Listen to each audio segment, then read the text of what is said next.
I'm only doing this story because nze saagala kulaba muntu ng'alimba. Wini wendira story ng'olimbye nga naliwo nja kujja ngamba abantu nti awakola ki gega mazimaze gennina. The lies of saying Gael yawola Best Boy miliyoni 4 mbusimanyanga n'atuuka ekiseera nga bafuna 50% n'amala mbusimanga ate nga asasula 50% then on the 50% mbu Best Boy nga yasasula rent ne utilities mbu ate ne batuuka mbu ng'ate Gael ayagala 70% mbu ate Gael mbu n'amugamba mbu abayimbi bamukolere challenge ne ngamba Best Boy lekerawo ebyekisiru lekerawo toddamu kulimba bantu.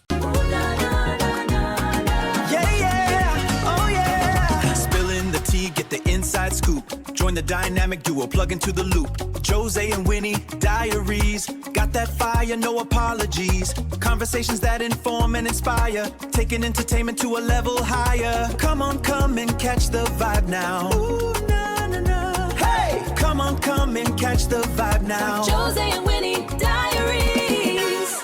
Tuyamne Black Sugar olunaku era asimya atwa akantu.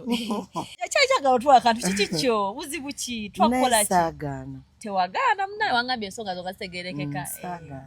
Toyagala nali kale abantu wakwanta abantu bananganza yagala entalo kyokka te nze olutalo dubeeramu omala kuba ng'onyigiriza nnyo kati nga ndaba sidda amabega bwe kirina okuba like there is nga ndaba ne wensirika ne westasirika era byonna byerimu kati wama ngenda naye nze wemutegeera nti kati wano waliwo bingi ate naddala nga nkimanyi nti nno bwenjogera for example oba n'omuntu ng'omufaako oba nga wali omufaako by the way me I feel like I really feel ne oba just wali mukwano gwange nsobola otuuka nesitayogera nesitabaako na byenjogera just kugamba nti nno kamuleke era bw'olaba njogedde nga njogedde bingi manya ndeseeyo bingi nnyo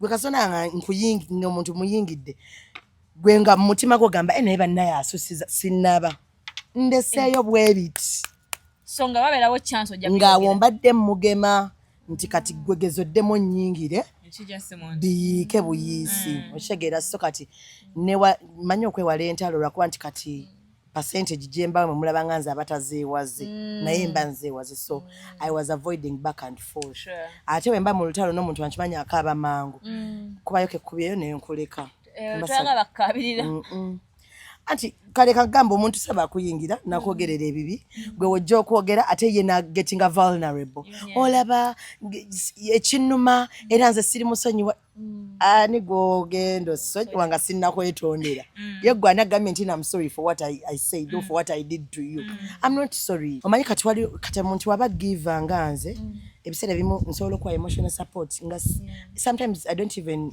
expect it back naye nga gwe gwenjiwa olaga nti nno nkwegulako jikuwa ofiiriddwa sikatala nti nina okuziikira naye bwenzija ng'olaga nti mbadde nino like kibadde kinkakatako okujja kati singa ofiirwa nange nenfiirwa kisobokera oba singa ofiirwa nze nenfuna akabenje oba singa ofiirwa nga nze ndi muleeba oba like bingi like sikatala leka nkubuli ne bwe kiba tekirwa let me tell you ebyo ebintu bya dda busimanga iyo mwana natajja ku baby shower yange yema sikatala bwe sikatala kitegeeza naye kinabeera the other way around okitegeera like nti bw'oba kubanga kyogamba buli gwe bwe kirabo kya birthday yakikuwa bangi abo bennina byempe birabo ne batamba okitegeera nesebo ye ojja missinga birthday ddako agambe naye bannaye y'omwana bannaye n'atampa kirabo okitegeera so next time osobola okuddamu n'omuwa ekirabo amba sigenda sobola kati nange saagala kulozinga ng'omukwano you have to come nange maybe ndijja kakati kiri bwe kiti bwe mba sisobodde kujja tojja tojja kireke naye tukyali ba mikwano kisinzira no aninze maama nnyabo kati nno si kulumwa nti nno bakuluma oba kiki naye ebiseera ebimu ntuka ne ŋŋamba nti oba nali muto buto omanyi nakyo weekiri nze munnaye mukwano gwange nga sobola mulaba nga akaaba naye kati okaabira ddala kati okaabira ddala nenkulina n'osirika binza n'okunsesa ng'okaaba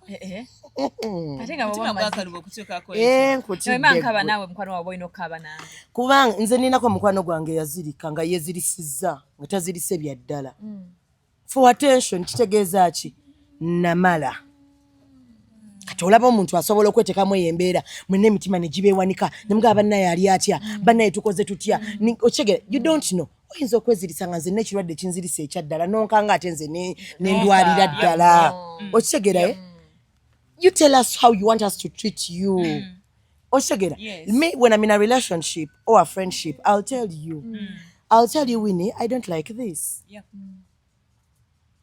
I in my head I feel like you're also supposed to do the same. Okitegeera.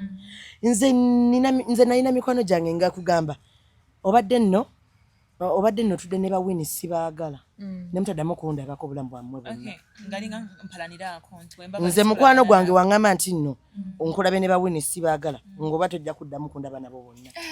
Naye kati natuuka ewantu ne nkimanya nti nkola bya bwereere ne nkita. Kubanga nze yanga mukwano nalina emikwano nga asobola okugamba saakuddamu kulaba ne bwini wate gwe n'omulaba gw'osingira ddala obutayagala yakolera ddala obubi gwe nno nga kirina valid one sided ke kali nti you're trying to show me I'm less important to you abantu balina double standards I don't live with such a person yeah so do you miss wale mikono jojo miss no si mukwano si muntu yenna yava mu bulamu bwange I rebuke that chance nkugambye leka nkubulire nze ndi mugumiikiriza nze nsobola okwetondera nsobola okuletera it's not kwetondera kubanga okwetonda kwagaanamu I don't know how to say it ndino nyengeri like I can give you your seat so kuwa woyagala obeera omanyi kati tugeze tuli ba mikwano basatu ate we watira okuva ebizibu watera okubeera wayagala okubeera Queen Ma nze nkikuwa ne oba sigwe Queen Ma nze nkikuwa okitegeera kaakati Queen Ma bw'otuuka nga nze naawe kati nga wano we tuli tugeze wina ayagala kuba Queen Ma tukimuwadde naye mu mutima gwakimanyi si ye Queen Ma bw'okisussa I let go agenge mbamwebuuzaako buli kimu ati kwebuuzaako ate nga gwe mwavu kati wewali obuzibu wetuko tula wano eno ate nze nsasula bbiiru ate nga gwe ayagala okitegeera like kola ebintu ba Queen Ma bye balina okukola you want to be the Queen Ma beera nga ye gwayina kati gwe oli mukwano ki oli mukwano nabaki omukwano omulungi ng'oli mulungi omubi ennyo singa okyukamu yenze omukwano omulungi yandibadde atya Sugar omukwano omulungi alina kuba nga alina real feeling they're supposed to be remorseful period talina kuba nga alina kyakola baki but be human bw'okosa muno weetonde mulage nti nno kati leka nkubulire tulina emikwano nga kukola ekintu leero ne mubulaŋŋana lwaddamu okusanga ayagala nti noobeere nga tewali kyaliwo Thank you. Wayisawo emyezi 6 omwaka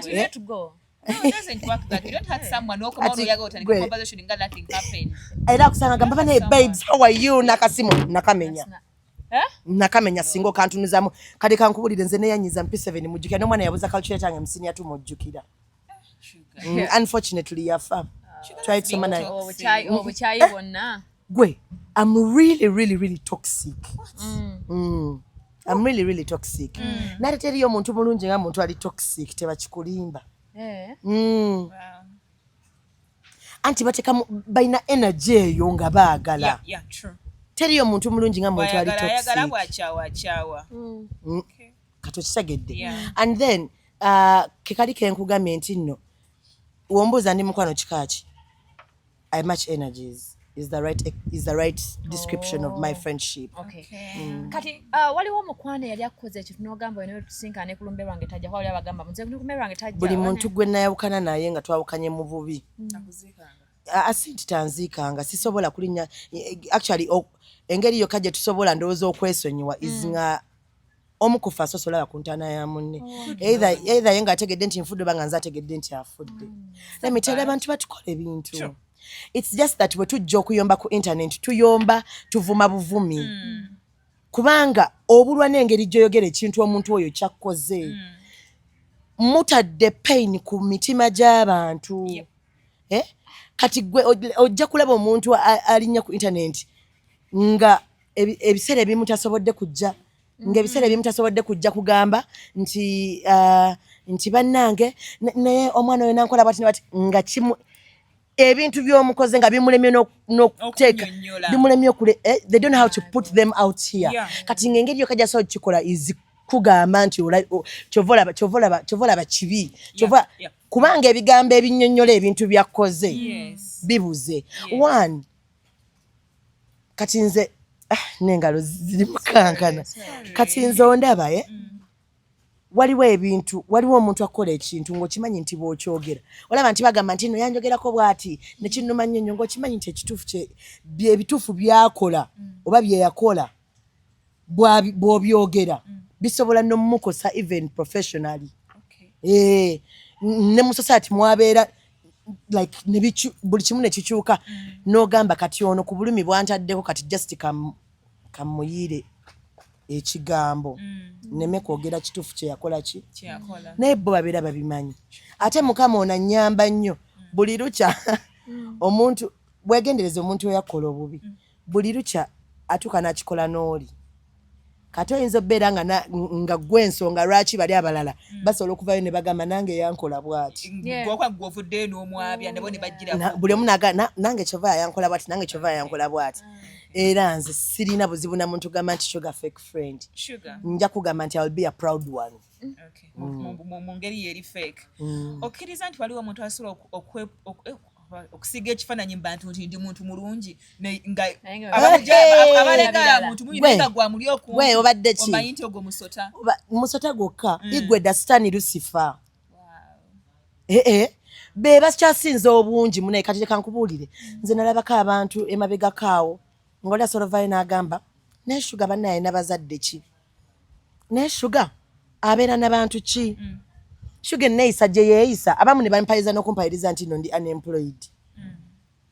Bali bakusasula gye wali bulungi nze gye nasemba okukolera my first workplace my first media house yali Radio 4 nakolerayo emyaka 4 nga siina mpisa. Nga siina mpisa anti bagamba siina mpisa nga siina mpisa nga ndi incompetent anti bagamba nga ndi incompetent. Abantu bagenda kugamba nti ali incompetent but you're jobless. How are you seeing my incompetence nga gwoli jobless and I'm employed? Oshageera never ku Radio 4 nga nsibudde na bulungi nempandiika bulungi nnyo nti bannange munsabire gyenzira nsobola otambula nga mbadde ntambula wano nengenda bulungi nnyo ku record era nayo nenfuna contract era gyendi. I left Radio 4 I think 3 months ago.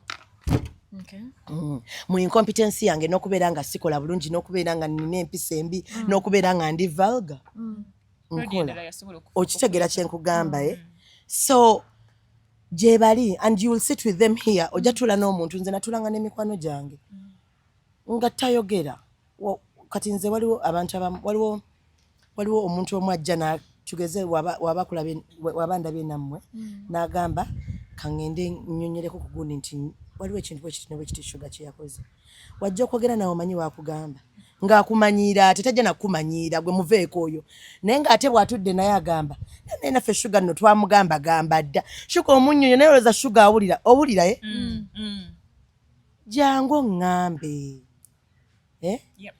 kati awo tuba mu friendship kyeyo azze akulaze tewaliwo nsobi gy'okoze oluusi era nze bwe mba ninawo ensobi nja kugamba yamaze kumprovokinga era ekyo kyo I take accountability for my actions. Nsobola otegeera nti kati wano wo kye nakoze kyabadde kikyamu naye nenkwana ensonga lwaki nakikoze nti singa yabadde tankoze bw'ati mbadde sisobola. You trigger me and you want me to sit down like I'm human bro. You don't trigger me and you expect me to keep quiet. No. Si bwe kikola. So waliwo omukwano gwe waluzinga n'ogamba obuzibu bwali kunze. Do you regret actually? Wejjusa? Wani kwanjye waluzinga n'ogaa nejjusa. Tewejjusa.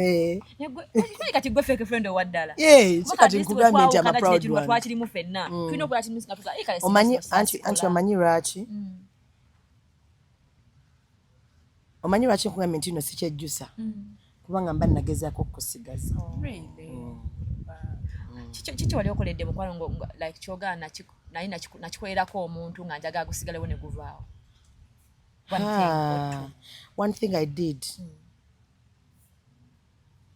wanted to keep that friend back? Nagenda, then I went and recorded my ex-partner. So I done a recording. I went and recorded my ex-partner. Bali balashinga mukwano gwange ku internet nga bamogerako bichamu byerere. Bagamba tweri ebisiyaga bwe bitwe. Ne musubiza ne mugamba I'm going to clear your name. That partner I had that time yali really toxic. Nga mulimu nempi. Naye nasibalo nengenda simu nenjiteeka muka voice memo. Nencoding conversation yonna era nga neewaddeyo. Omuntu oyo mwanikirwa kwa sakazanya. Nkaina. Waliwo ne video gye bakwata. They're like a few. Tabakugambye nti nze nso kuyingira naye nengamba kino kyo kankireke. Kati ebintu ebyo bye yayogera bingi kankulage kwa neno labe yaddakiika mmeka. Let me show you. Wow. Byali bingi bwe bityo.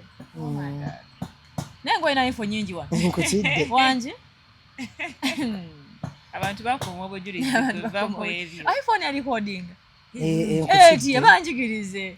Nze bali manyika se recording atwaba kuwulira eri mu have side recording. Kyogambe. Yino ya sawa 2. Yeah. Nakuze mwezi nga 3 mu March. Kubanga eno ku internet byali biraga birala ngate ku ground birala. So kati nga newadde era nenkajjayo. We namalo kajjayo we nali nakatuke bakanga njagala omukubira. Omugamba nti bannange oli ye expose nze yekana yekka. I can sit on an interview now and play it. Nga sina nachengenda kwogera mu interview naye njaga tula just otekewo omuzindaalo. Tubiwulirize bulizi zo ziri sawa 2. Tubiwuliriza biwuliriza bigwe. Interview ebe ewedde okitegeera. Ngendo tuke bakanga munnaye. Nga ate gwe ngenza obuwolereza nga yatudde yalaga nti atenze mu byennyo. Nembireka. Kati awo nabireka kati awo nkugambira nti no mbase ejjusa. Kati awo kati nejjusa eki kati nakola ki. Okigera kigamba kati atenze bwe nkunyonyola mba nsobola kunyonyola gamba yeye yankola bwati naye yankola bwati naye yankola bwati. Nenkulaga nti no mbasa asobya okigera so kati we kyatukawo nengenda nentuula. Nenzikiriza nti I've lost a relationship and people I called friends. Kituufu lwaki relationship z'abakola teziwangaala according to you? Munnaye nno I want people to normalize fresh starts.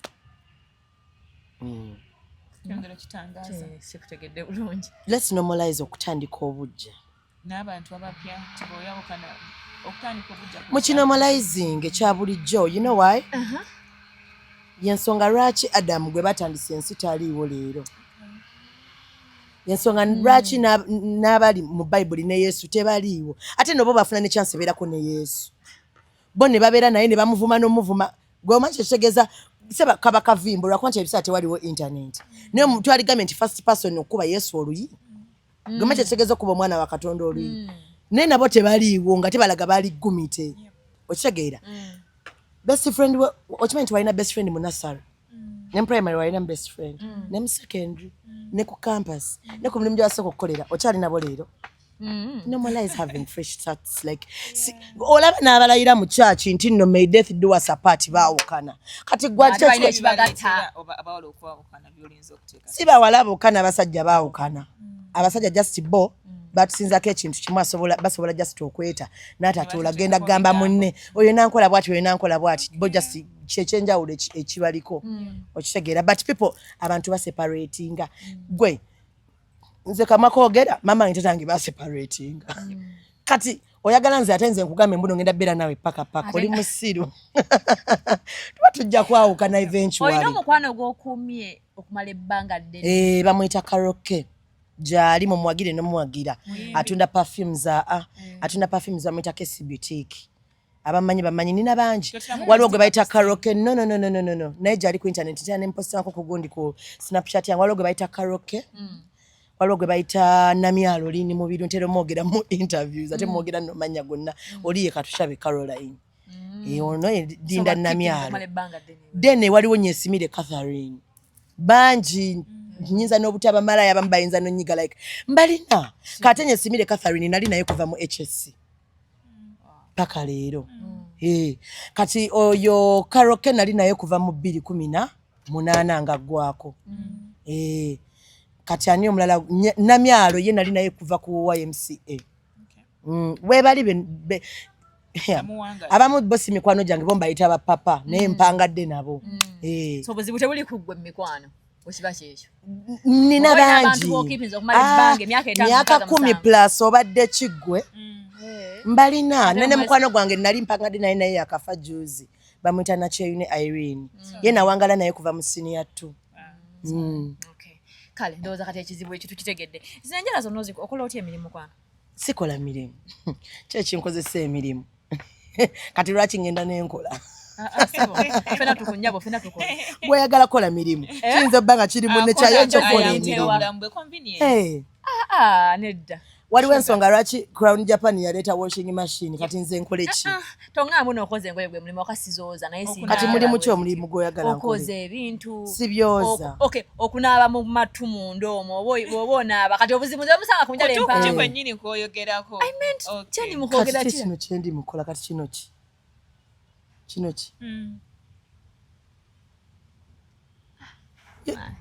abasajja bababuuza ku njala nange bye nimukubuuza naye ize tugende ekyo kyobadde olina obuuza but omuntu yenna alina abuuza ekyo ekibuuzo do you insert your fingers in your vagina? No.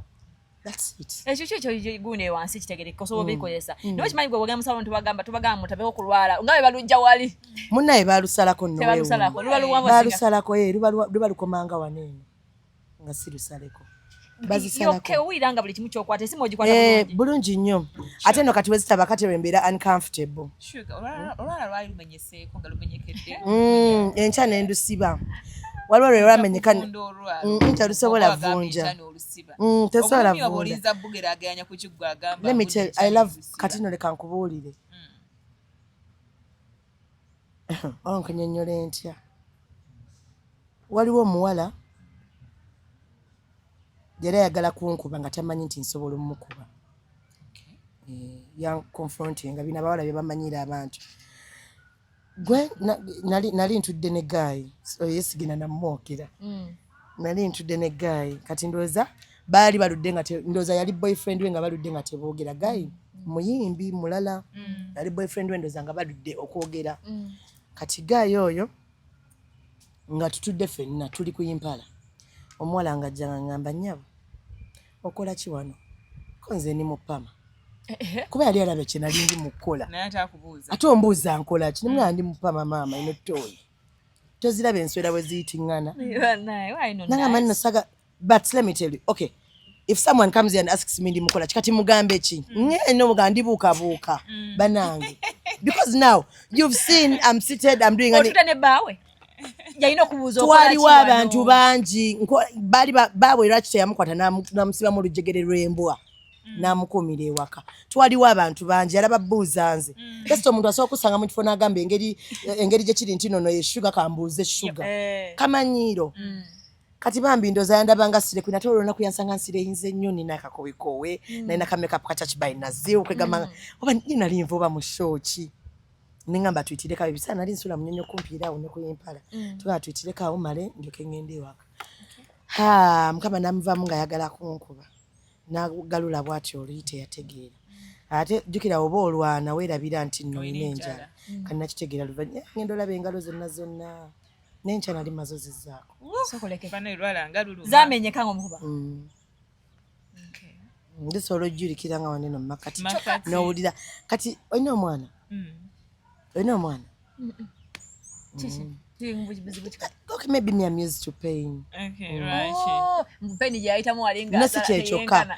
Even my Pain olwala ogirelatinga ku nedda nze ne wemba njagala ne wemba nnyiize nga saagala yomba naawe ngenda mu wamavi nenfuna tatu tojjula ettatu era nnyingi kati mpeza tatu 16 ku mubiri gwo. abakyatunyiza be bangi ate nga ndowooza nakatandika okukola tattoos of recent ne kati ziri 16. Kiki? ya tatu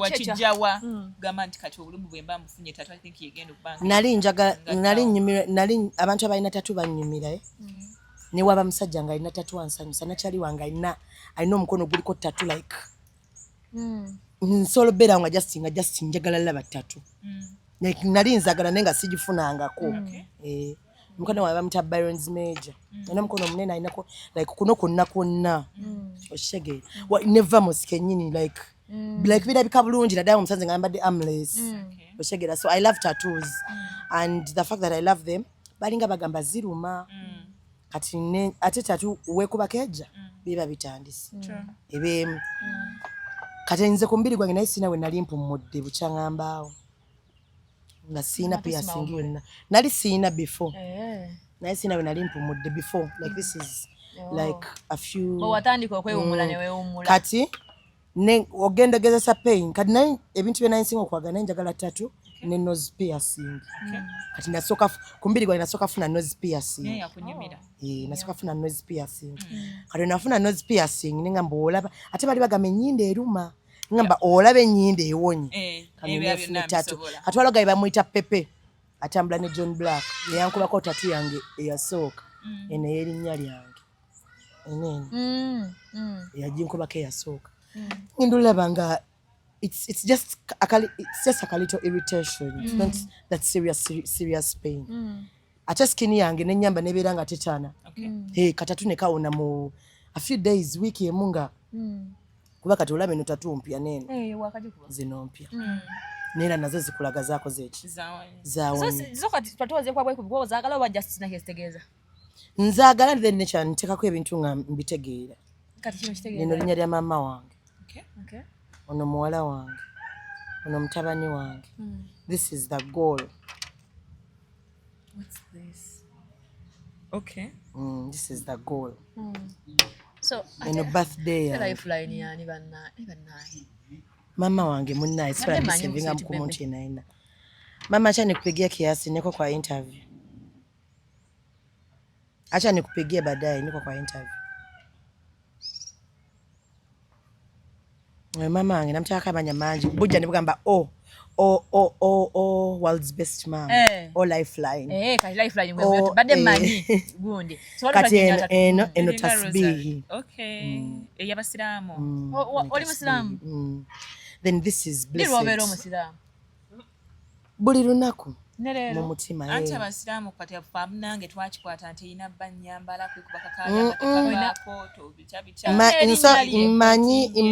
imanyi abasiraamu bangi nga beebikirira nga bansinga omutima omubi nga babi nnyo okimanyi noli omutima omubi lwaki ogala bansinga omutima kubanga abantu bangamba nina omutima omubi kati sikyakyewakana naye nyinza obanga nina omutima omubi anti nyinza obanga ngwina nga simanyi kubanga bakyogera nnyo ndaba nga nze ngenda mu ggulu nga bagendagenda n'obukaya bwabwe mu geyeena obadde okyanyonyo akala ate kino ekimuli ekiriwo kino si kimuli this is the goal eno zino sente zirimu this is a bag of money eno yewageyo ate eno this is my birthday waliwo mugongo ate okuwummula olina matu na nnyindo byokka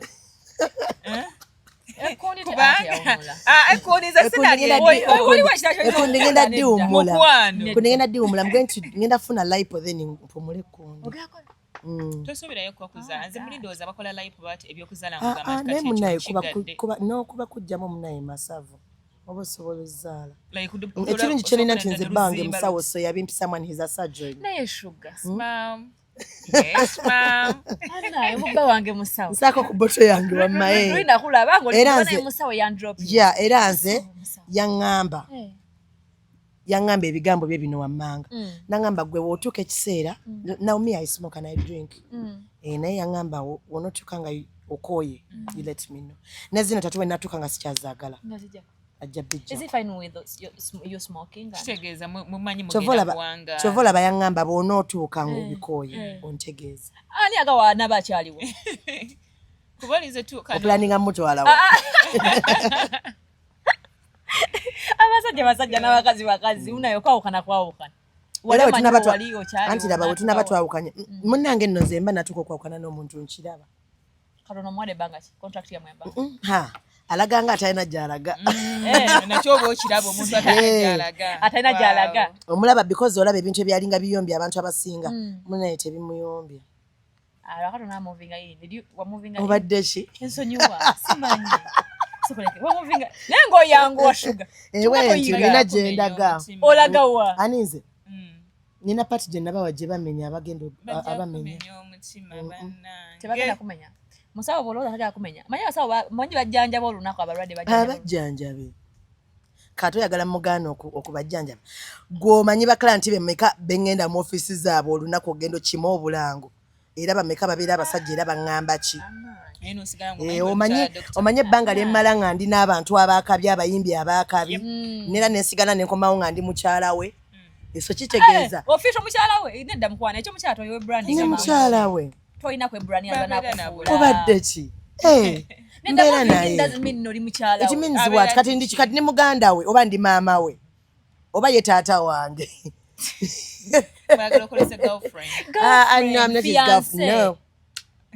nze ni mukyala we omanyi bazadde baffe bameka be bataproposingira kati gye bamproposingira gyendi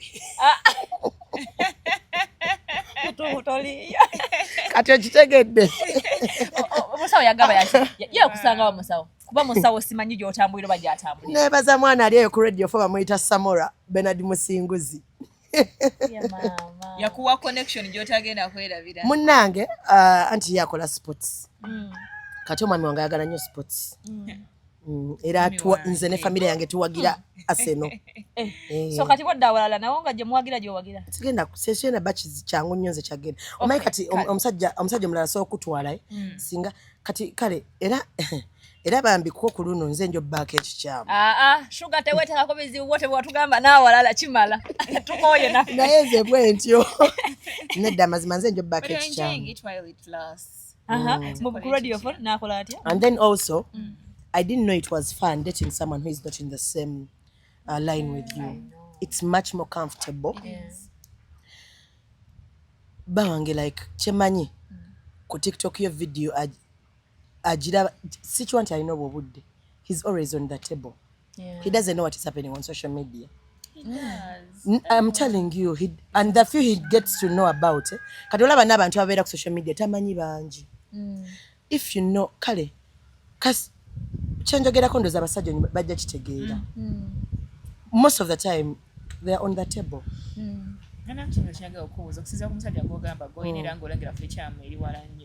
don't you think yalinzo batalaba tamanyi sugar abalagu bamanyi ne bakogera but balina family jagenda kuleta andetere sugar ngambe oyo mwala Teroza mbuno ekifananyi public chekwina ko kiyinza tebakugamba kontino tewabulirako ku story yona yona nga bagamba mbuno bannange bagambye sugar yavuma Nazala wetu wakiwulirako ekajanja Osoma isame gali katonda nze ndina mutabani wondeka ba sister bano ate ndoza bogaya bagaya now let me tell you no by the way rakwanti bampayiriza nistajja kwewuliriza which is okay naye nze njogera nyine bawange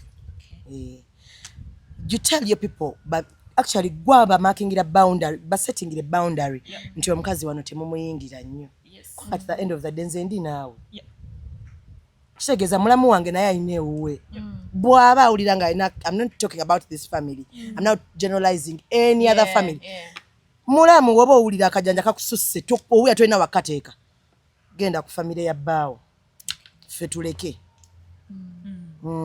abazadde bamanye nti balinako we bakoma ne baganda b'abasajja kati nze leka nkubuulire sijja beera na muganda wange yenze ngenda kukola kyewa muganda wange ngendayo kunonayo jjajja wange ani obaze kubanga njagala nnyo bbeere wange simanyi me kati nze nina I have omanyi nze abantu bagetinga confused ate tugamba baganda ate tugamba bamuzaala yekka engeri gye kiri nti nno siina nti nno ono ye muganda wange kakati simanyanga kazini simanyanga mwana gwe kati nze abo be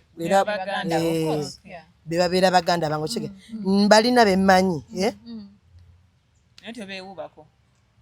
I've not even sigena ngana kuna wabo nabo bennyini okige buli omu ali busy ojja gena mu famire y'omukazi ng'omukazi anoonya omwana ne bbaawe ojja omuleekaanire ekinugu kyonna kikumalireko tomanyi famire yeeyita muki ye muganda wo otegedde nti yeeyisa atya n'omwana w'abendi ye ggwe okulowooza nti nno osobola okujja n'oyombera muganda wo olw'okuba bbaa wange baggambye nti nno nze siina beewaffe omanyi ti mama nga asobola okujja n'abasaanikira famire yonna ne kutaba kadda mu kwogera nze mamange simuyitaayita sikulimba nze neeri gye nnali namukubirako kessimu naŋŋamba nenzijjaawo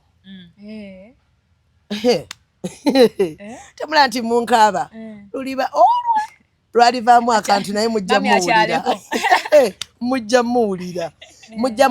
mujja tandikoga shuga ye mumuleke kati awe kiri the apple doesn't fall so far away from that tree so kati musawo muzaalira dde inshallah yakugamba ddi anti omwana yanyweza amaka no for me I have live sex you do what I don't have protected sex omwana ziba weziringa nnyingi bwe lunajja nga lujja munaye siina kyemmira nga luli batugamba olumu yalujjamu oluwedde wakikola ye family planning method gye nnina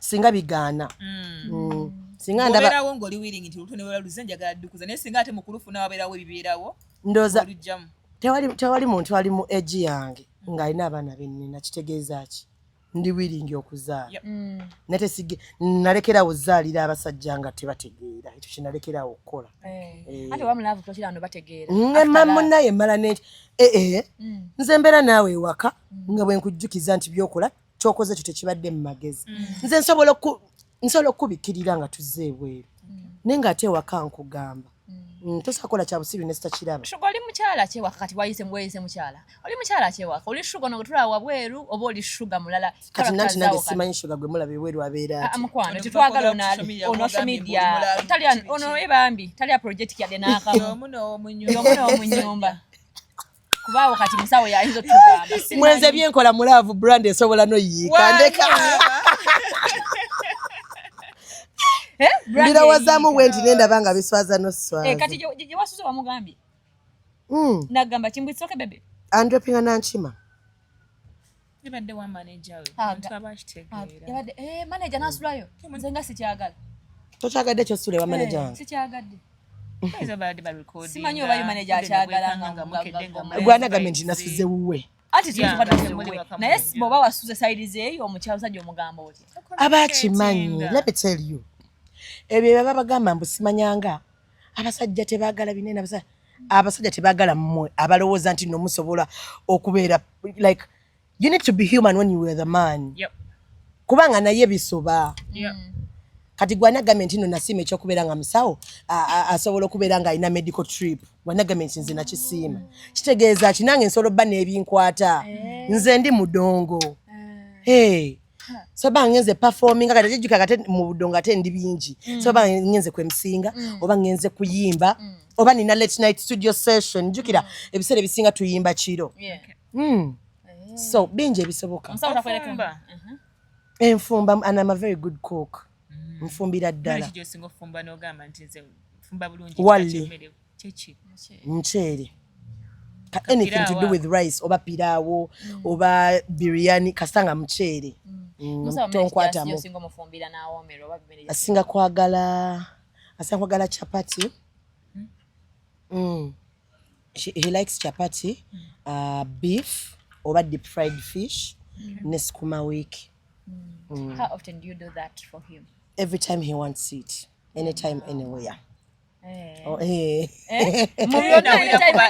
oba sijjukira nawulirawo nti mwalyanga teekaawo okusinga okufumba oba waleetanga ne teekaawo n'omugabanga emmere gy'ofumbye naye ng'otumiza teekaawo. Wawulira ani ayogera ojja wulira ebintu nga basiru bye baboogera. Ekikyeggwe gewulira nze kyenkugambye nze nfumbira ddala ne ku Spark TV kwaliko ne ku Spark TV kwenyini kwaliko program nfumbira ddala. Hawala embambye tugenda okuwolereza nga wabikoleranga niwankwadde oli mubi nnyo. Nange kyobalaba nabikoleranga mu kamera. Kwabambi wafumbanga. Nze navanga mu bbala n'omusajja nga muyala ne tuyitira ku waliwo awo supermarket bagiyita Demba we Munyonyi. Ne mugulayo emmere n'ogifumba ekiro. If you sometimes tuba twetagamu kisupu wali nze mukwano. Kisupu bokyetaagira ddala. Okay, now Sugar tudeko career yo. Sugar owa radio eriwa kuzonna njija zonna ngenda zikunnyonnyola. MC Sugar. Radio MC no saji kwatako yadde. Nze kubye ku mirundi egiwera ngo MC. Nanti nali ku event ya radio. Mba nkolera okimanyi like tosobola butakola ku event nga Nation Media. Okay, kati tukoga ku muyimbi na radio presenter, right? Awo nenkwatawo emirimu giyinza obbola. Iwa kuyamusi mbanji mukwana abakabi banji mukwana. Now let me tell you, by the way, I weighed a lot. When I was talking to my management, we were looking at either emceeing or singing, and I weighed and chose where to go. I'm a very good MC. Bobo gambi wanda bako. Very beautiful voice. Kati nze ebirala byonna byonna basobola binvuma. Tosobola kunvuma nti no mulimu gwenkola sikukola bulungi. N'ogwa ku radio presenting. Byonna. N'okuyimba. Nze kati kagambe. Nakola kensobi omanyi ku record nkola kuva ku ssaawa 12. I have a slot of celebrity gossip. Saa 12 paka kwemu. Nkole sisakola nansobi nsitinga in mu show nga wali watuvuddeko one of the presenters so nenkola okuva ku ssaawa 10 nakati wenjogerera ku ssaawa 10 obikula omuzindaalo abakuba amasimu bakubeera babooza Sugar. Favor. Kati when me I don't do something wala nze sisobola kola kintu nga nkimanyi sikisobola. Oba bwe manda banga nkisobola ko percentage ntono for me to sit and say I'm doing this. You give it your all. Thank you. I can make a very good TV presenter, but I make a better radio presenter than a TV presenter. You actually know it. Oyina okubanga omanyi. Yeah.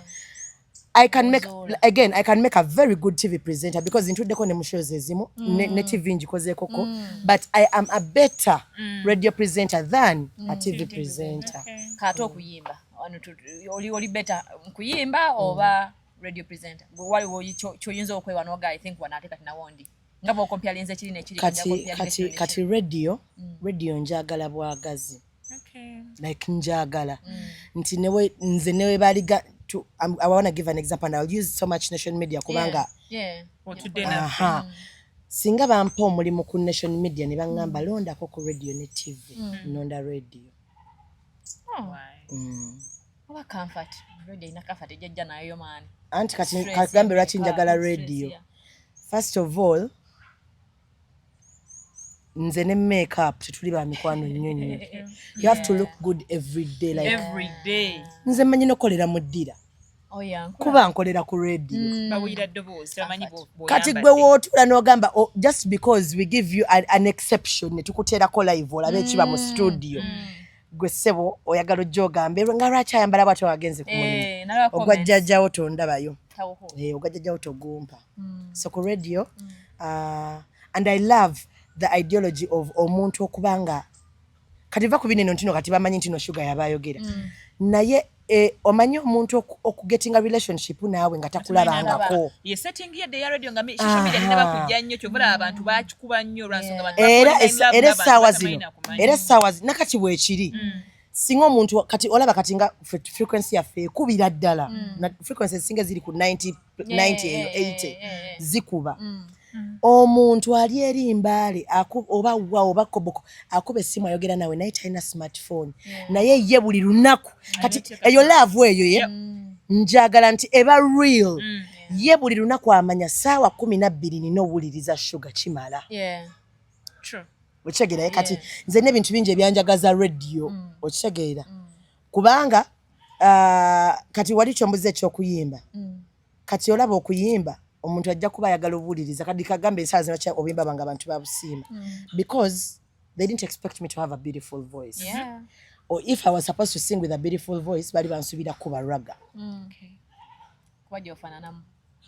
nakabuli naki they didn't expect me to come nyimba omukwano kati cheche enyimba kale kankubulire enyimba zange nungi kubanga nze yaziyimba nsobola kwata kyamagero ne muwo omuyimbi omulala ne lutakolerako ddala yadde ne lugaana okukola naye lwakola kubanga Sugar yalukola ki that's the magic about my singing kati ate okuyimba kati nsobola okugamba apart from radio being a profession I can tell you I'm a better singer than a radio personality lwakuba nti guno nagusoma yes temunaba kumpulira mujja kumpulira lugenda ku kyolunaku lumu tetuli wano eno naye ennaku z'omwezi 2 si mu lumu I'm a beautiful singer waliwo kyendaba nga oli ku stage nga tuze kulaba gwe oyinza tukola just kati okulaga nti ndi muyimbi mulungi ze twali muyimbi ayingira mu studio nga simanyi luyimba lwe kyogamba buli muyimbi asobola okikola nze nkyanzalidde enyimba nenziyimba nenkyaza nina Rose nenziyimba even nga sinnaba nga nkyali ku ssomero mu senior 4 nali njagala ku branchinga naye ng'ewaffe tebakkiriza nti nno omuntu abranchinze aba asomye kati nga nina okgenda nsome HSC naye nze nali nkibagambye kubanga nali nkimanyi nti siina bintu byengenda soma like bino biri serious nali era nabagamba newe nsoma senior 6 era ngenda kola mascom kyekyo ne mbagamba oba muntu walawa oba muntu mmwe mumanyi nze ngenda kola mascom I did mascom namukola kubanga I wanted to be in the media 1 2 nali saagala bagambe nti nno maybe ne bagamba msimanga nali njagala kuyimba kinkuliddemu ebbanga ddene naye wenatuuka mu field y'okuyimba ngendo osanga nga chemistry mungi waliwo science mungi ate olinasoka n'okolaba oti ate kola kiri ate munaye bw'oba tomanyi gundi munnanga ate gwe okigere bw'otuuka ku studio nga tebakumanyi osobola okubeerawo leero ne buziba n'ogenda nenkya n'okomawo n'omala abantu basenguka ne bava mu byalo oba ne bava gye bavudde n'akampinga ku studio ng'alinze luyimba asaana okubeerawo okumala emyezi 2 kati we nakimanya nga teninamu ekitabo kyange ewalala neŋŋenda ate nekira nemanya nti olina osooka n'ofunamu ku ssente era nze n'omulimu gwa masiko gwasooka ne gumbula nenkola sales and marketing nembeera kitunzi kati nina omulimu omulala ate gwe sitafaako ate nga gwe nsinga okukola obulungi mu bulamu sina kintu mu bulamu kyenkola bulungi nga kutunda tewali kintu kirala kyensobola kukola bulungi kusinga kutunda waliwo sente nyingi okusinga ku bunzi zonna z'olina era ndi kitunzi ku radio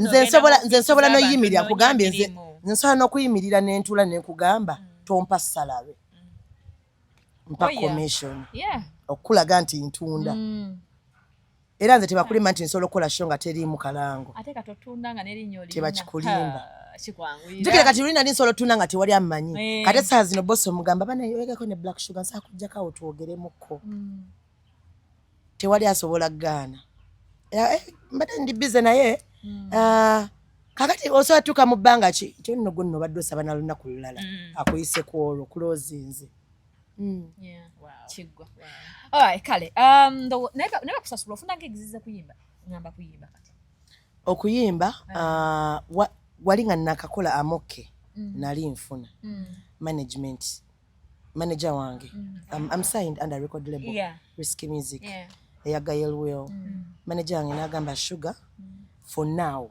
we are now first going to do a catalogue. I think I was excited. Jukira luli nali nakakola amoke ne Latiwizi yali asose kunyambako nga tansayininze naye era video buli kimu yali yabikoze nga era Risky Music kati mu kusooka nze nali excited nga newe ngenda mu bbala nensanga akayimba kange nga kazanya nga nkayimba nangamba era yangamba nedda maama si bwe kigenda okukola nangamba unless otherwise but for now wait ate nange nenkitegeera because for me to go and sing somewhere saa zino ekinyamba nti tebandondola lwakubeera babeera bandondodde like omuntu price omuntu wampita sifunanko omuntu wampita nga mpa $5,000 tebakumanyira kubaka bakamanyira Asimbire mu Kade Plus. nate nawo mu tawuni nafunako omulimu awo ku 680 Lonja we mukono munaye ne bampa $2,000,000 Wow. That's not bad. ne bampa $2,000,000 kati okulaga nti ndi kitunzi nenyigamu n'okubeera nga tugenda kukola nga radio kati awo neziba nga sirina okweyonga kati sisobola kugendera kati nze mba mbadde njagala kati tugeze oba obadde ompise duli nga sina management nga bwompita ng'obadde ogenda kumpa $1,000,000 naye nga nze rate card yange egambe $3,000,000 kugamba mpe $3,000,000 ngenda kwongereramu kino kati at the end of the day nze mba hitinze target yange kwanza tekinzijako kintu kyonna kyonna kulanga show gye ngenda yimbako so ma ngenda kugamba ngenda kukulangira ngenda kukolera kino na kino na kino na kino tekinzi kwa at the end of the day nanga gyendaga so tekina kye kinzijako kukola ki ogenda kwekanga nga rate card yange etudde we mbadde njagala well katika mtwale speed tumalirize yesterday nakulabye ng'oli ku radio ka video ka radio kenalabye ng'oli mu kwogera ku story mu kutambula ya mukamaawo wamu ne mukwanogo ekyasinze okunnyumira nakyagadde nnyo nga Gayle bosi wo ngenda okulaba best boy naawe mwali muti oba muli muti unless otherwise so story nengaba nengetinga interest bulungi nengana katika nkitegeere bulungi tell me what happened best boy ayagala sente mpuya story ojogera ogamba ayagala sente $7,000,000 omukulu amugamba nze sinaawo sente njagala kola bwendi tekwe business oyinge bwe kino kikole nyonyola story bitandika bitya boss we yabadde kine mu ne producer we. First of all I respect people akayimba wadde sikayimba kwa katalogi yange kwa tekali part of my management naye yasooka okuproducinga akayimba kenasooka yimba akako ne Amos okay best boy akaproducinga nti kati lwakuba nti kati nze sikakola naye oyimbako party zo lwaki toyimbako party nesikakola kubanga I was not given the rights to the song. Oh, tebampa rights so lenza okusanga nagamba oyimbi akayimba ke kati nolwaki bakikufuula muno olina oluyimba lumu n'ekitundu kati nina bbiri kati olw'ekitundu lwe luliwa ekitundu si kikyo kirala kyakweca nedda nina amoke anti ekitundu ekyo latiwizi Latiwizi. nina amoke aluli kati no amoke munnaye amoke ali ku platform yange we collaborate like it was a healthy collaboration okay yeah buli omu yafuna we are both under the same record label okay so sikimujjaako kubeera nti nno y'omu yeah kube nasooka okukola nabo era with due respect I'm only doing this story because nze saagala kulaba muntu ng'alimba wini wendiraba story ng'olimbye nga naliwo nja kujja ngamba abantu nti awaakola ki ge gamazima ze ge nnina okubeera nayo tekitegeeza mbuno ate olimba abantu kati you guys are friends mwembi kintu ekituukawo nga wendi waneeno nendaba ono ng'akuwayiriza n'okujja ne ngamba kyali bwe kiti awaalimba si sekyali bwe kiti saagala bagambe mbusimanya kubanga nze kyova wemba nkola stories ezisinga mmanyi bagamba waliwo ne gundi ngaba nnyo reference kubanga mbasagala bagambe mbu nno mbiyiiza okitegeera so I didn't like the lies I was hearing from Galaxy because we were breaking the story eyo the lies of saying Gayle yawola best boy $1,000,000 mbusimanyanga n'atuuka ekiseera nga bafuna 50% n'amala mbusimanga ate nga asasula 50% then on the 50% mbu best boy nga yasasula rent ne utilities mbu ate ne batuuka mbu ng'ate Gayle ayagala 70% mbu ate Gayle mbu n'amugamba mbu abayimbi bamukolere challenge ne ngamba best boy lekerawo ebyekisiru lekerawo toddamu kulimba bantu awo ne mmanya nti nina biyingiramu kubanga mazima gali nti ekisooka tebawulanko ku best boy sente nze ne best boy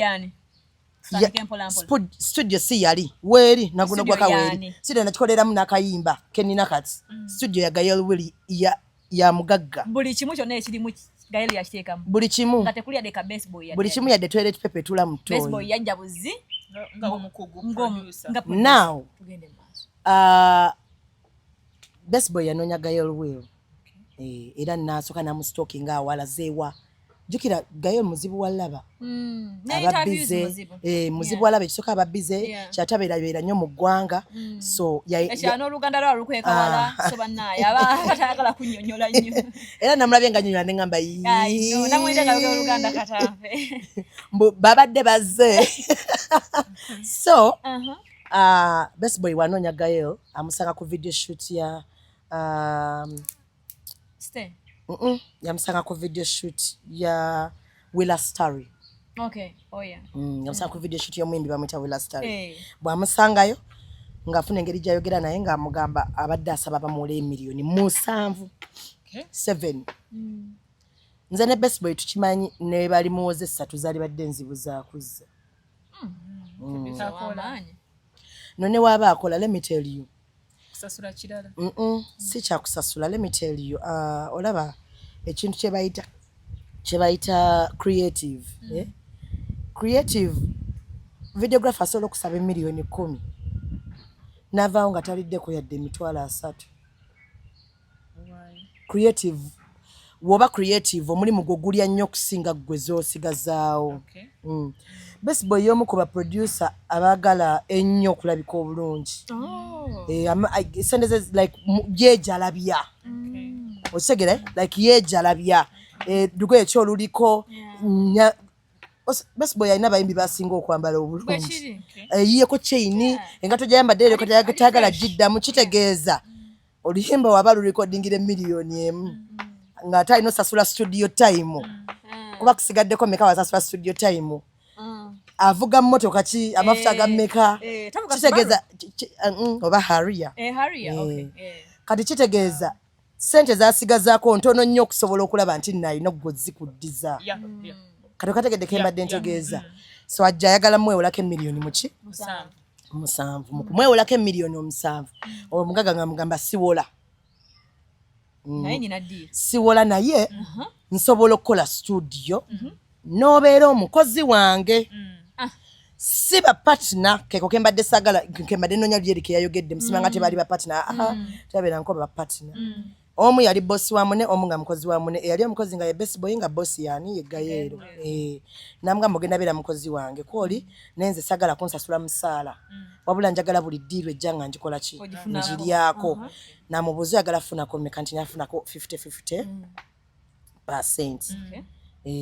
namugamba it is okay ne batekawo manager ku studio bamuta manager Raj DJ akola ne DJ Fiki ku African Mondays naberanga Best Boy wajako 50 ajikwasani manager na reporting back naye nga yaka amazzi toilet paper mtoyi kuba bayina ye mu studio zina kasange zina toyi ennyonjo eya Atini then ne ya Gael iyi awabadde kyatenga ya Atini n'okuyingira toyi kyenkumu sie oli anko wange so jangu gambe yemu ku studio zina toyi ezitukula one of which is Extra Nation and then Wave Studios so ngabakanya ngomukulu atekawo business banonya ennyumba bagifuna baji partitioninga bulungi bagikola buli kimwe kyetaagisa we bamaliriza of course Best Boy nga yita banna mawulire bwayita banna mawulire nga bagamba yakoze studio yakoze studio Gael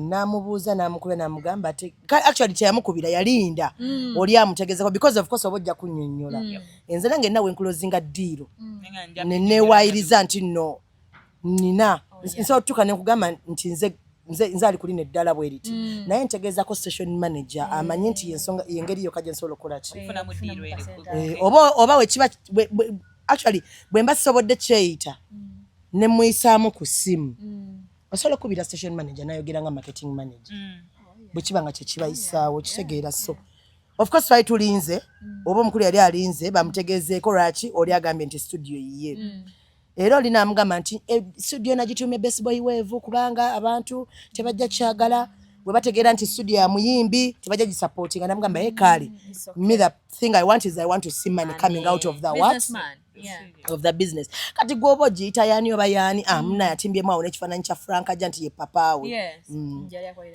kati ne bitambula bulungi nnyo awo 50-50%. The studio has camera surveillance.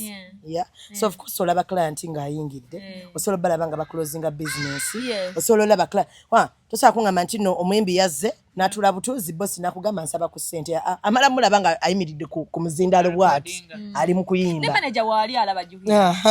okitegeera so batuuka business nga teyingiza bateyingiza nga bakasitoma tebajja oba abayimbi bajja nate sente tezirabika abayimbi bo babeerangawo baze kulaba bulabe ku muntu oyagala olaganyina wenda tugenda yeeyo sidakubuuzaayo tusooke tukomewo ku business abayimbi bo babeerangawo so of course olinga alina okuba checking in ate omugagga alina ino otuuka n'onyiga nga business ekola kyokusa alina okubuuza ndaba gundi ne gundi batuuse how can you tell me you don't have money, the month has ended, now where do you want me to get rent from? Your rent because obanga gamba oyagala omugagga ati sente azijja ate mu biro ebirala byakola okitegeera era namugamba now things are not moving as we had expected okitegeera munnange oli we bamunenyaako n'afuna entondo era ye n'anyiiga mangu n'ajja mu bambi awaadize n'ekifaananyi kya papaawe n'agenda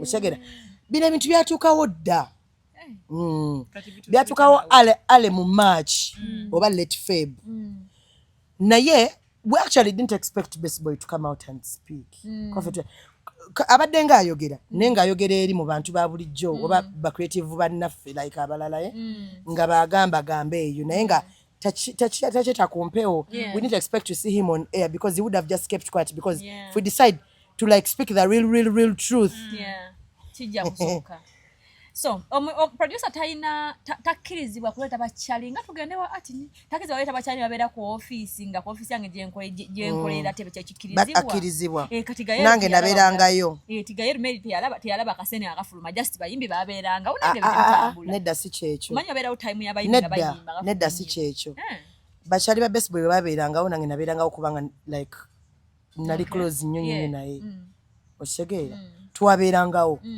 era abakyali babeera bazze ne babeera bazze kulya bukola era batuulawo wabweru mu studio bosi kyalaba nti omuyimbi ayingidde amazeyo ebbanga bweri ti ate ayimbi oyinza ogamba munduuka ogula olugoye n'otalufulumya n'otaluggyaayo. Let me tell you, once you enter a studio and you voice, no, sio mugagga alowooza, you cannot voice nga tosasudde studio time. Kubanga by that time oba ne tugeze writer tugeze Nikolai, let me tell you what happens. Kati nze nga we nakolera oluyimba ne we twakolera oluyimba tetwayingirako ku studio tulikodera nti tunasasula Nikolai ajja n'awandika oluyimba bw'olusiima n'olumusasula ye n'asooka n'abivaamu writer kati n'osasula producer mu voicing era producer tasobola kuwa date ojja okuvoicinga nga tewadepositinga era ayinza obanga takuwadde full amount naye asobola kuwa percentage then womaliriza oluyimba yokuwa oluyimba lukwera ku zero balance okulekanga mwine entegeragana yammwe endala nga namwe bali ati nabo mubamanyira kati kyekyo kati omukulu yalabanga abantu nga abayimbi we bali clientele yingi kwa because babeerawo n'ekitabo ekyo signinga tusa signinga nga uzze buzi kulya kakola kutuulaawo tusa signinga nga uzze kukola vayo signinga ki okitegeera so business yagirabanga tekola n'amunenya oli ye nanyi actually ne reba yawukana by the way nze Best Boy yajja n'angamba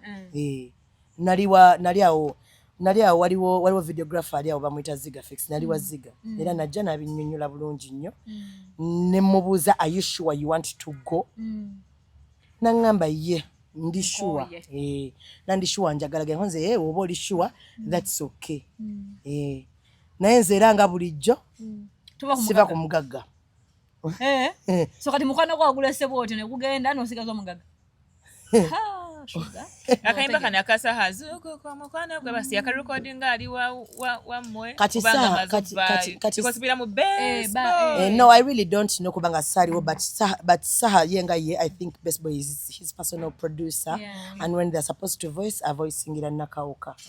So sichiwanti no boss asobola okubanja sente za studio time nga tebakulidde mu studio ye. Kati gwa balina okubanja oli omuyimbi naye nga yo okay bambi kati kuva March ngambi byatuka wadda studio eri awo tayina tuyingire tusaba omwe studio weeri bulungi ati mbuuza ani producer aliyo kiribo ki studio eyo manyi kati weekola producer kati era by the way Best Boy by the Best Boy mukwano, you can come and pay for studio time and still produce. It's now a studio space for any producer. You can munawulidde nti Victor bagamba agenda mu Airbnb tewemenya jangu sasule wane no studio time okole. You pay for studio time. Weeri studio weeri. Nze kennyini nakolerawo oluyimba ne Chemical Nice, he's a producer. Nakolerawo.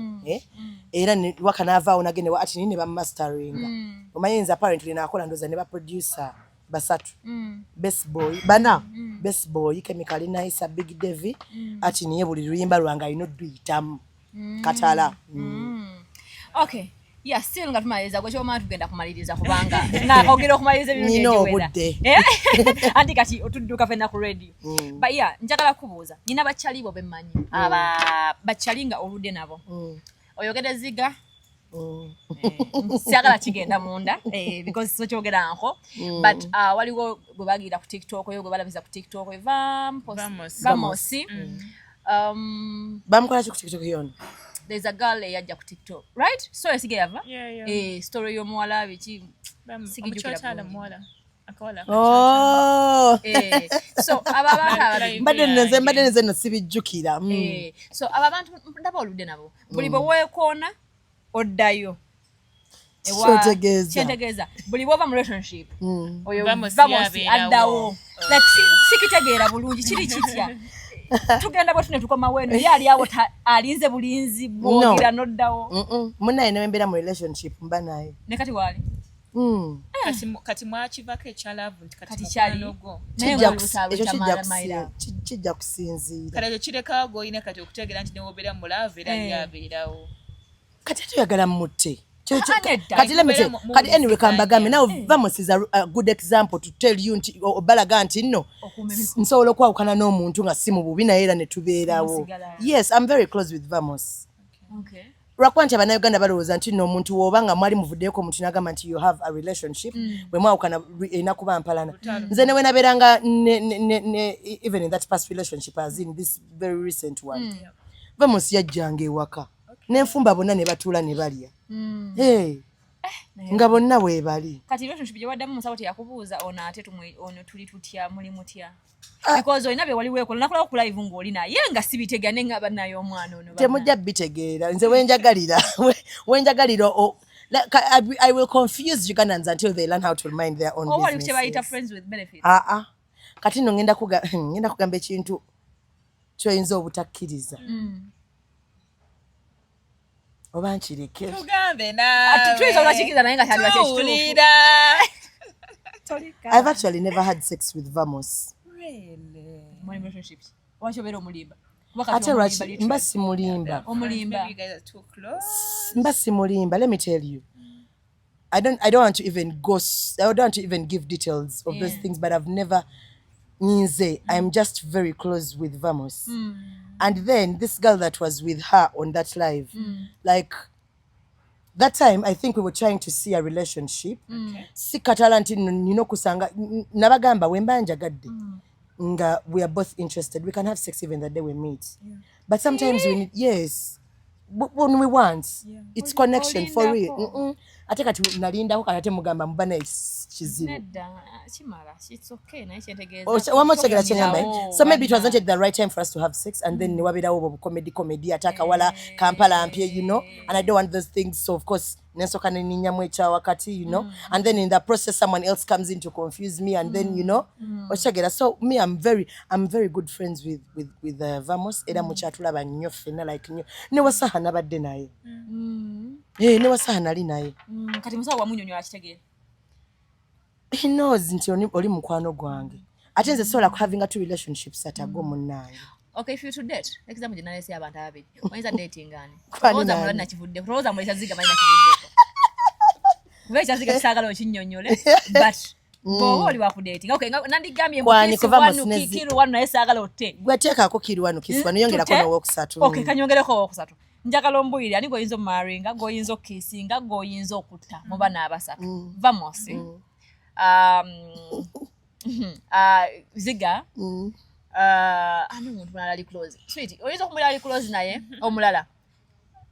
Mu bantu nga twensi yonna ebamanyi. Wakati ndawe nani taddewo Amos najja mutta. Nsagala gwayinza kutta. Njaka boss way. Good. Kakati Palaso. Vamos. Ziga. Ta. Bahogotta gokisinga go maringa. Palaso, Vamos, ne Ziga. Ziga. Naye muleka mbabulira amazima matuufu yo. Nedda kale, I will kill Ziga. And you Kubyo kiss. nabye mugiza nedda. I will kill Ziga. Okay. I will kiss Palaso and marry Vamos. Wow. Muzayina mu bintu bingi byonna biriwo. Chabana tugamba. Ndowooza otegedde. Tujja Kale badde nsubira Ziga omumaringa naye Ziga agenze. Yayo kyanti. Ziga agenze baddake. Okay, kale ndowooza byebyo bino ebibuuzo bye tukubuuza ebisembayo tuve suga tumute. Ebibuuzo byo nongambye itya. Tobisa bigenda kwangu. How old are you, Black Sugar? Akakabuzo nga nkaddamu nnyo. Ne wano kaddemu. Tegikyuka? Nange. Naye ng'okaddamu nnyo nkakakalubiridde ate ng'okaddamu nnyo. Anti kubanga nkimanyi abantu bagenda kukaayana. Ne this is my birthday. Oh, by the way. N'emyaka 26. Okay. What's that song eri ku replay mu motoka yo? Song eri ku replay mu mmotoka yange. Yep. Tikinga Gail Will. Okay. Singa okufa kuze gy'oli essaawa ya leero ne kusaba obeeko ebigambo bye bisembayo byogera, what would be those last words z'oyinza okuyogera? Last words nga okufa kuzze. Yep. Kyensaba Katonda oba ebigambo just ebisembayo. Whatever. Ebendeka ku nsi nga bankola obubi basigale nga babonaabona. Ngenda nkukkuluma. Okay. Singa mukama badde wakuddizaayo omuntu omu yakufa, kani gwe yandikuddiza? Daddy wange.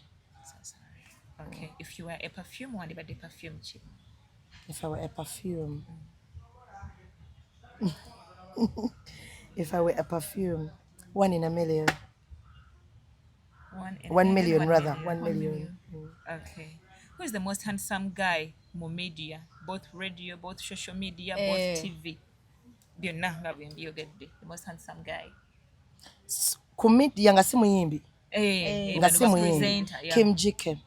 The most handsome. Okay. What's your worst fear? Losing my mom. Wow. Okay. Have you been betrayed before? Daily bread. Okay. Who is that person you don't like in the industry? Yakola ki kale erinnya tolyoge? Bajja kumakinga kyeyogedde kyeyakola. Maybe bajja kyambaza kutegeera omuntu. omuntu. Gwe nsinga obutayagala. Yeah. Mu media. Jjuka nze media yange twayiramu ne social media. Nsinga obutayagala.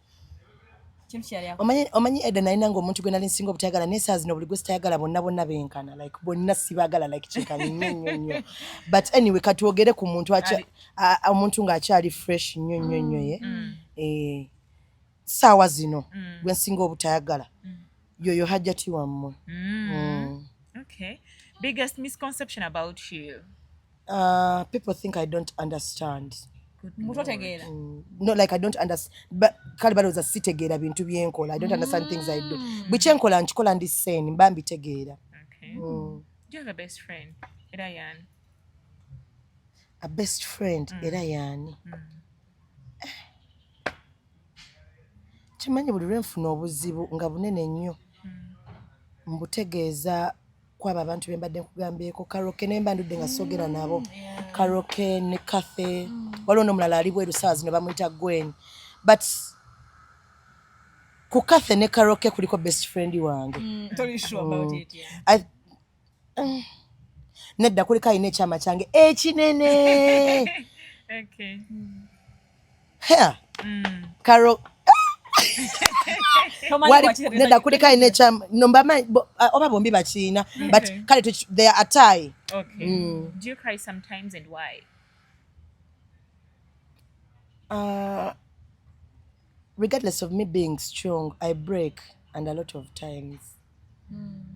Naye wenkaaba akapesa kaba kaguddeyo ndwawo ye. The reason why I be crying, singa mba nkunyonyola ekintu nga takitegeera naddala nga ndaba What's your short tempered? Okay. short tempered kyeki Zivaako mangu. Oli mwangu wakujjako. wakunyiiga. Kyangu nnyo okubeera nga kyangu nnyo empi zange zitambulira ku mpimpi. I think that is short tempered. Ebonyiiga n'okuba. Nkubira ddala. Okay. Do you have a favorite designer brand? Yechi. Designer brand. Brand Designer brand. ebintu basibigoberera nnyo. Shoes, clothes. Any. Because designer brands esinga zikola na byonna. Nike ekola engato ekola amasaati, Zara ekola engato ekola perfume. Like I think Zara. Zara. Because I think Zara because I have heels Zara's buflats obusinga bwa Zara ensawo like you know I think Zara. Okay. Do you keep exes as friends? No. Okay. Nedda nti kati anti okuleka ng'oli baby daddy wange. Okay. But we're just simply an ex. There's no reason as to why you're still around me like nkukozesa eki. Like genda. Yeah, next year yaliwa kugwa ani go balanga ex. Eyanzaalamu. Yaba ex. Ono tomubalanga ex. Aba Obi. Once upon a time. Sugar or honey? Muchayi wonywera munki sukaali oba honey? Anti sinywa na chai naye kangende with honey. Okay. I really take tea. Nyumba ya flat, nyumba ya wansi. Nyumba ya wansi. Wine or champagne? Champagne. Whisk or gin? Whiskey. Okay, mmere ya boil mmere nsiike. Boil. Would you want to do this with us again? Yep. Kati mulimu kinga tumaliriza. Kuba ndaba mazzi, tukaseke sirabako mazzi naye mbadde mmanyi Ko tomulaba. Ko. Ndibo beerako soba. Nakati ndi. Kati esawa eziddako? Yokusaba nga mwenda mbasinza aliwo. Kasona ku classroom mba mpeddeyo. Wow. Oba wano ku Velvet ewa Mase. Okay. Thank you so much for coming through.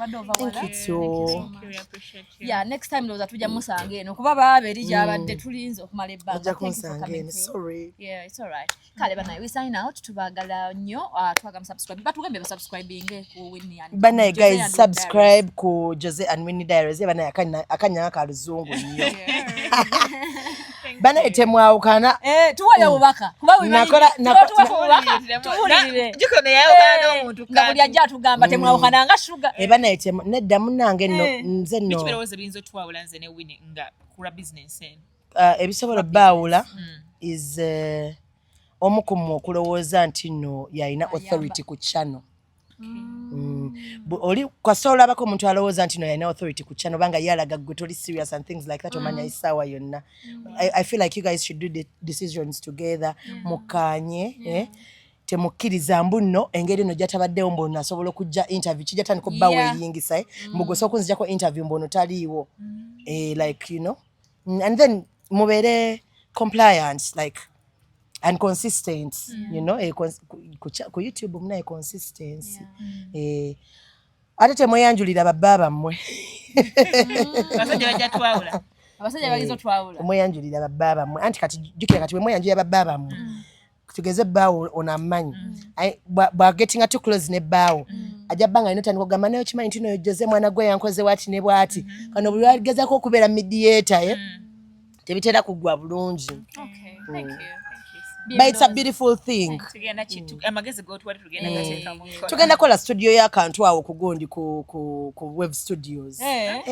Kiwedde anti kati ate ayo makinde wali amaka g'abayimbi naye lumugambe luzungu lwandiba oluzibu naye tumunoonya naye tujja munoonya kuba oluzungu lwa anawa luyinza obutanvaamu naye kasajja oze waali bannange kireke ye anawa agisobola.